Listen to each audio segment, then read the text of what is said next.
दोस्तों, आप लोगों को मैं एक कहानी सुनाता हूँ। एक गरीब फैमिली थी जिसमें 5 लोग रहते थे, माँ, बाप और उनके 3 बच्चे। बाप हमेशा बीमार रहता था। एक दिन वो मर गया। उसके बाद पड़ोसियों ने 3 दिन तक उसके घर में खाना भेजा।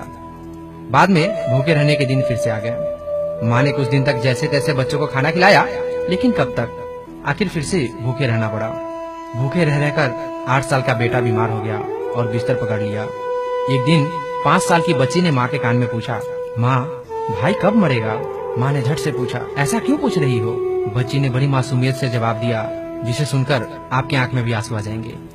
बच्ची का जवाब था, माँ, पापा मरे थे तो पड़ोसी ने खाना दिया था, अब भाई मरेगा तभी तो पड़ोसी खाना देंगे ना। दोस्तों, खाने में गरीब का भी हक होता है। हम लोग बारात में जाते हैं, पार्टी पे जाते हैं, अपने घर में भी काफी खाना बर्बाद कर देते हैं।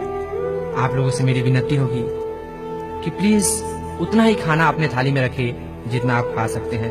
अन्न का एक दाना भी बर्बाद ना करें, क्योंकि जिस दाने को हम प्लेट में रखकर और जूठा करके फेंक देते हैं, उसको खाने के लायक बनाने में किसानों ने कितनी मेहनत की होगी, कितनी मेहनत के बाद उसको उपजाया होगा, फिर कितना मेहनत करने के बाद उसको खाने लायक बनाया होगा।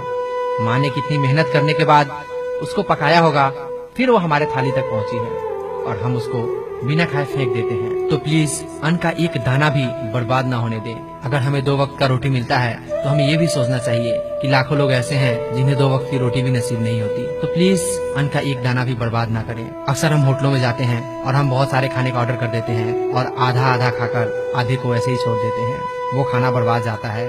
पैसे हमारे हैं, हम खाने को खरीद सकते हैं, लेकिन उसको बर्बाद करने का हक हमारा नहीं है। हम उसे बर्बाद नहीं कर सकते हैं। इसलिए प्लीज होटलों में या भोज में उतना ही ऑर्डर करें जितना आप खा सकते हैं। अपने घर में भी अपनी थाली में उतना ही खाना रखवाएं जितना आप खा सकते हैं।